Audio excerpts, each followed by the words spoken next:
Hello and a very warm welcome आज की special video में दोस्तों हम सभी जानते हैं कि भारत को स्वतंत्रता अगस्त 15, 1947 को मिली और 15 अगस्त 1947 को जिस दिन भारत आज़ाद हुआ उस दिन जम्मू और कश्मीर को भी उसकी आज़ादी मिल गई। भारत की स्वतंत्रता के समय राजा हरि सिंह यहाँ के शासक थे जो अपनी रियासत को स्वतंत्र ही रखना चाहते थे।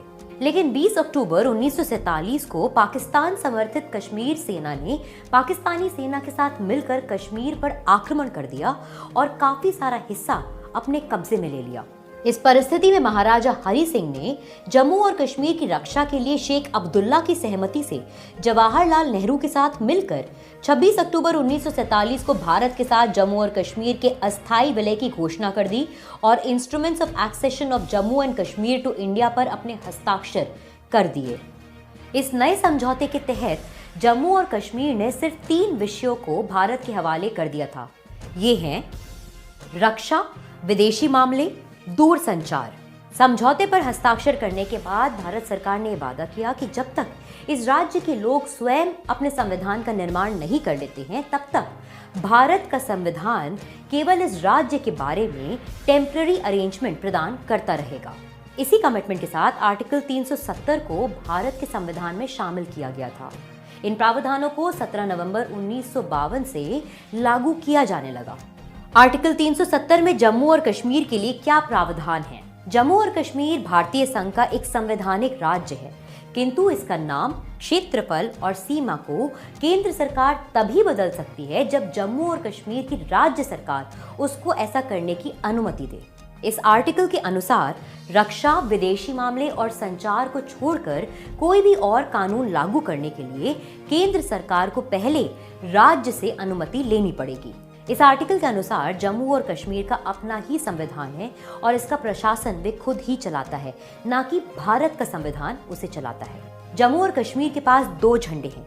एक जम्मू और कश्मीर का खुद का राष्ट्रीय झंडा है और दूसरा जम्मू और कश्मीर के पास भारत का झंडा है जो यहाँ का राष्ट्रीय ध्वज है। देश के दूसरे राज्यों के नागरिक इस राज्य में अभी भी किसी भी प्रकार की संपत्ति नहीं खरीद सकते हैं, अर्थात इस राज्य में अभी भी संपत्ति का मूलभूत अधिकार लागू है। जम्मू और कश्मीर के लोगों को 2 प्रकार की नागरिकता मिली हुई है, एक जम्मू और कश्मीर की और दूसरी भारत की। यदि कोई कश्मीरी महिला किसी भारतीय से शादी करती है तो उसकी कश्मीरी नागरिकता वहीं पर खत्म हो जाती है, लेकिन अगर कोई कश्मीरी महिला किसी पाकिस्तानी से शादी करती है तो उसकी कश्मीरी नागरिकता के ऊपर कोई भी फर्क नहीं पड़ता है। यदि कोई पाकिस्तानी लड़का किसी कश्मीरी महिला से शादी कर लेता है तो उसे भारतीय नागरिकता भी मिल जाती है। सामान्यतः अगर भारत देश का नागरिक भारत के किसी राज्य को छोड़कर विदेश चला जाता है तो उसकी भारतीय नागरिकता खत्म हो जाती है, लेकिन अगर कोई जम्मू और कश्मीर का नागरिक पाकिस्तान चला जाता है और उसके बाद वो जम्मू और कश्मीर आता है तो उसे दोबारा से भारत की नागरिकता मिल जाती है। जम्मू और कश्मीर में भारत के राष्ट्रीय प्रतीकों जैसे कि राष्ट्रगान, राष्ट्रध्वज इत्यादि का अपमान करना अपराध की श्रेणी में नहीं आता है।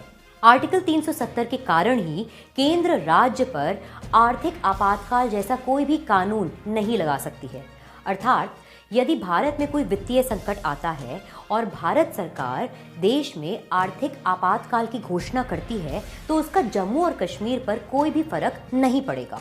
भारत के संविधान में किसी प्रकार का संशोधन जम्मू और कश्मीर पर स्वतः लागू नहीं होता है जब तक कि इसे राष्ट्रपति के विशेष आदेश पर लागू करने की अनुमति ना दी जाए।